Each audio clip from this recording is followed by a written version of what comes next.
Hello students, let us discuss about civics chapter 4 growing up as boys and girls. First I will give you introduction of this chapter. Being a boy or a girl it's an important part of one's identity. The society we grow up that teaches us what kind of behavior is acceptable for the boys and girls, for male and female. We often grow up thinking that these things are exactly the same everywhere, but it does not happen in reality. We will try and answer this question in this chapter, and we will also look at how the different roles assigned to the boys and girls prepare them for their future role as men and women. And we also learn that most societies value men and women differently. And this chapter will also examine how inequalities between men and women emerge in the area of work. We will discuss about it in this chapter. First topic is growing up in Samoan in 1920s. So in Samoan Island. This Samoan Island, this is a part of large group of small island in Pacific Ocean. This Samoan Island, this is in Pacific Ocean and it's a small island in Pacific Ocean. And here children did not go to school. Children were not supposed to go to school in Samoan Island. They learnt many things from the elder ones, from their elder brother or sister. Learnt many things from them.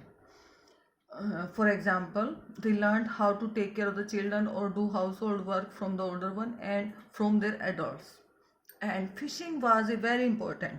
Fishing was a very important activity as soon as babies could walk. As soon as babies started walking, their mother no longer looked after them.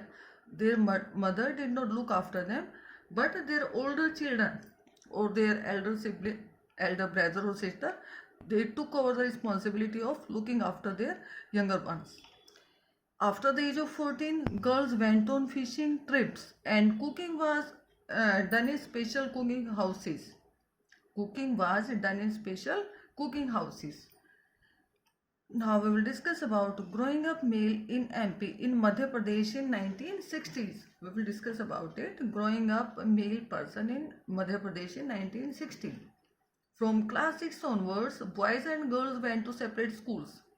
In MP in 1960s, boys and girls went to separate schools. There were separate schools for male and female.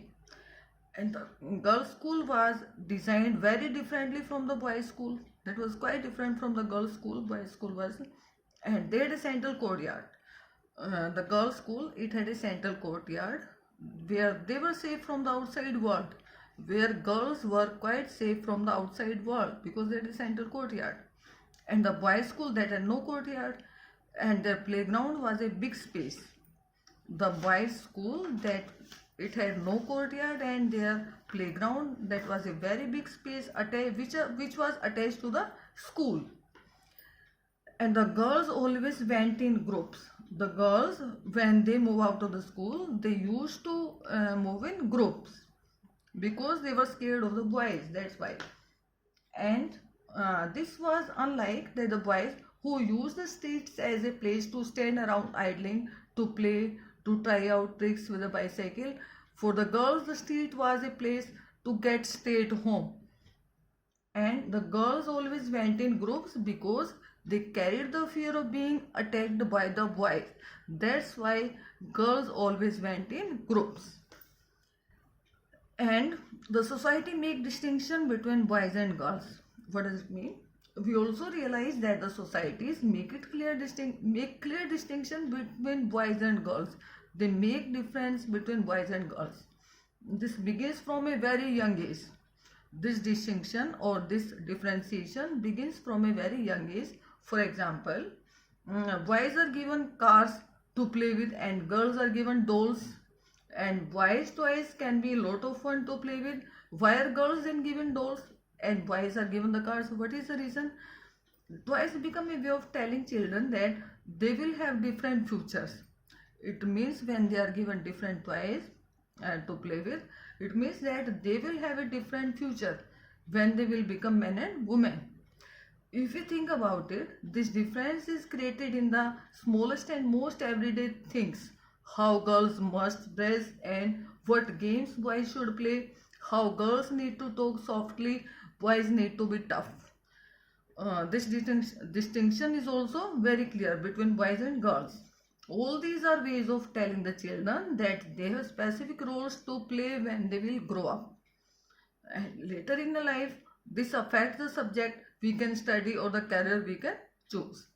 In most societies, the roles men and women play are not valued equally. In most of the societies, including our own society, the roles men and women play or the work they do that are not valued equally. Men and women do not have the same status. Men and women, when they work outside the home, they don't have the same status. We will look at how this difference exists in the work done by men and women. In the next video, we will discuss about it.